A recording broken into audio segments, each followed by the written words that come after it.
บายดีทุกคนเมื่อนี้แม่บ้านมาเลาะตลาดเป็นฟรีมาร์เก็ตของเขมรของพี่น้องคัมพูเดียกับเกิร์ลแฟนพามาเข้าไปเบิ่งว่ามันจะมีอย่างข้างในบ่ได้มานี่หลายปีแล้วเนาะเขาเนาะยูตาโคมานะพี่น้องยูตาโคมาวอชิงตันซีแอตเทิลอากาศก็หนาว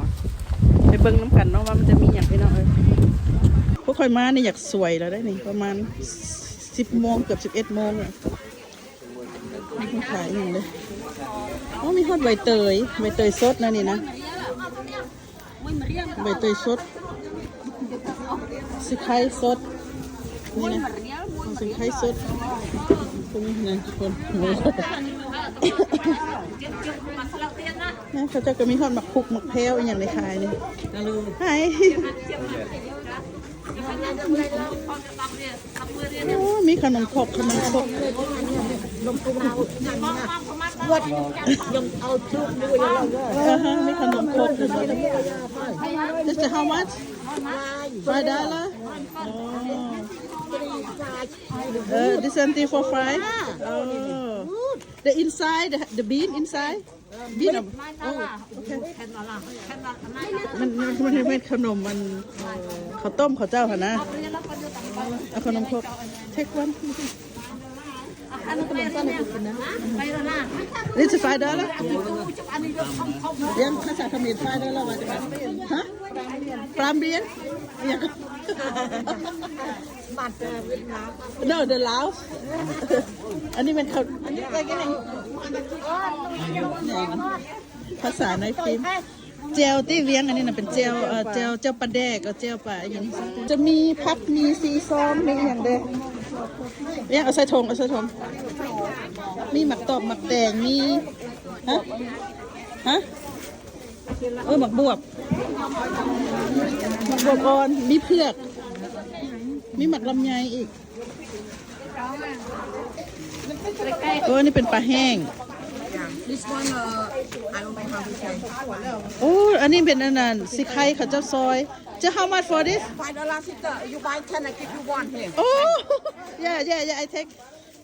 I have already sister sign it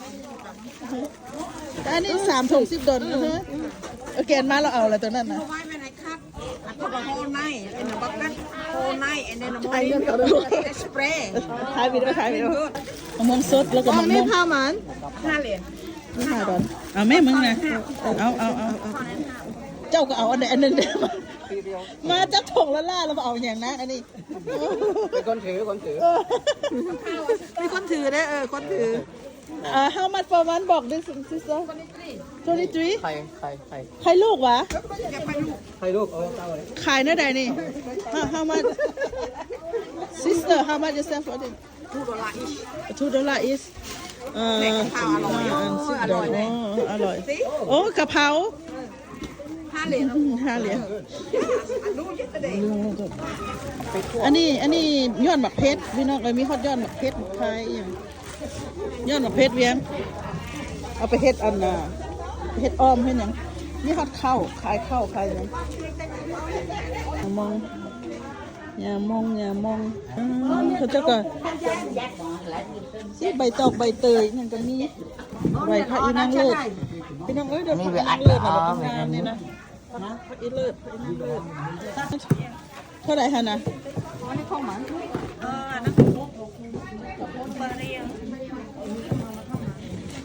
เครื่องในพี่น้องเอ้ย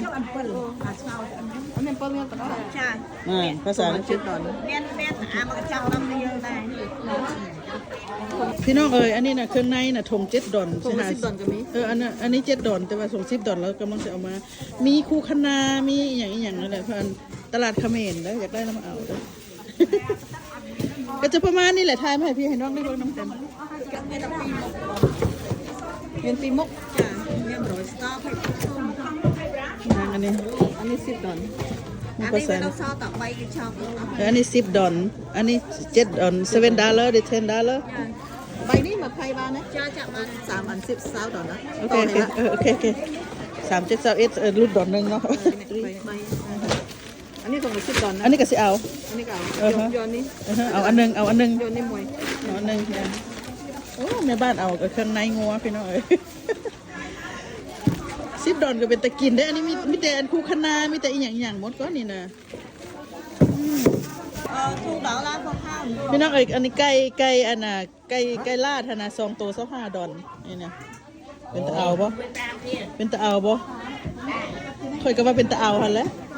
อันนี้มี8พาวปกติแล้วอยู่อันตลาดนะตัวหนึงจะประมาณ$21หรือว่า19.99หรือ$21เนาะตัวหนึงอันนี้2ตัว$25แปลว่าก็เอาเติมเนาะโอเคเอาไก่ลาดเอาของมันมาใส่เอาตัวนี้มาใส่นี่ ไก่ลาดไก่ขายเหงาดิ แม่หัวสีไข่ซอยนี่นะพี่น้อง3 ถุง$10สีไข่สดๆนี่นะจะเอาก็เป็นตะเอาแล้วนะบ่เอาอย่างได้นี่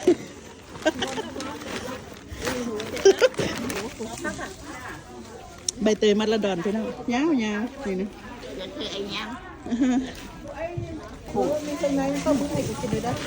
ก็ว่าซะแล้วก็เอาไปต้มกินเครื่องในไปต้มกินเครื่องในเลยไปต้มกินเครื่องใน หัวสิไข่$6,500ผัดว่าอีก มึงซื้อนั่นละมึงซื้อดูแค่นั้นละ ค่อยเอาสิไข่ซอยแล้วได้นานก็ได้$6,500เป็นตะเอาเด้พี่น้องเอ้ยแต่ว่าอันค่อยซื้อหัวสิไข่ซอยอยู่หั่นเขาเจ้าอันถุงละ$5เขาจะซอยแล้วบัดนี้3 ถุง$10เขาเอา ซอยเรียบร้อยแล้ว ซอยเรียบร้อยบักใหญ่ๆเอาตัวนั้นก็โอเคเด้ อย่าช่วยไปเบิ่งก่อน ไปเบิ่งไหม แซวได้ล่ะแซวได้ ใส่ได้ไหมเสื้อสีขาวเห็นปะอันนี้6 มัด$5เพิ่นว่านี่ก็ดีเอาเป็นตะเอาสิไข่สดๆ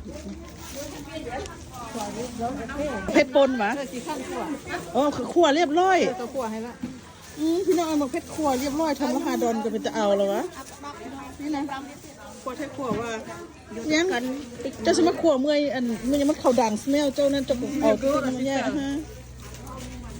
ไปได้เลย You want $5 10 โอ้เฮ้ยอย่า You want 5 10ยังจะเอาเทนแล้วแม่เจ้าเฮ็ดเครื่องขายเสนียมซะอย่างเจ้าไปใส่กอกไว้โอ้ว้าวอันนี้นะ$5โอ้ my god ติดใจก็มาเอาไก่อีกวันนี้อันนี้วะหรืออันนี้ this one $7 เจ้ากับข่อยเคยไปน้ำกันเท่านึงบ่แม่นวะ เงินทอนเงินทอนให้เขา เอาให้แล้วนะเจ้าก็จับใส่ให้แล้วเจ้านี่ก็ได้โอ้ผมได้ซ้ำนี่แหละ